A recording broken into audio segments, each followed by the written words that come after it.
2020, when you were talking about unrest in American cities, you said, quote, "We have to go by the laws. We can't call in the National Guard unless we're requested by a governor." What changed now? Why is this situation different to not consult with Governor Newsom about this? Well, the biggest change from that statement is we have an incompetent governor. So I talked about governors, but I didn't talk about he's an incompetent governor. Look at the job he's doing in California.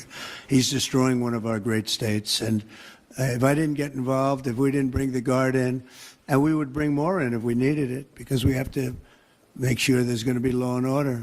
You had a disaster happening.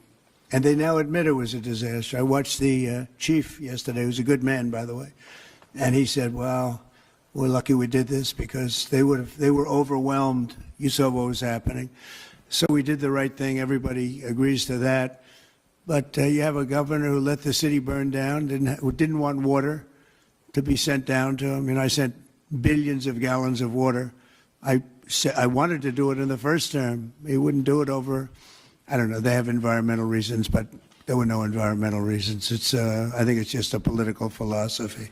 But it's lucky for the people in Los Angeles and in California that we did what we did. We got it just in time. It's still simmering a little bit, but not very much. Yep. And what crime has he committed that would warrant his arrest? What crime has Governor Newsom committed? A crime has he committed? Yeah, to warrant his arrest, as you had suggested earlier. I think his primary crime is running for governor because he's done such a bad job. What he's done to that state is like what Biden did to this country. And that's pretty bad. It's the wrong philosophy. Thousands, hundreds of thousands of illegal immigrants, many of them prisoners. They're taking up your health care. They're taking up your space in schools. They're taking up your hospital. And in many cases, they're criminals. And we have to do something about it, and we're doing something about it. I want to thank the incredible patriots of ICE and Tom Homan, who has been incredible, and Kristi Noem, likewise incredible. The job they're doing, and it's like an unforced error. There was no reason for this.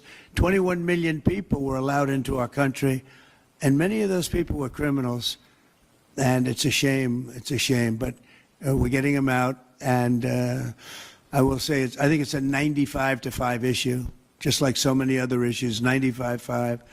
And the Democrats lost an election in a landslide because they're on the wrong side of the issues. I mean, it's not even conceivable that somebody would do the kind of things that he did. And then, you know, you talk about projects. They want to build a train going from San Francisco to L.A., and it's costing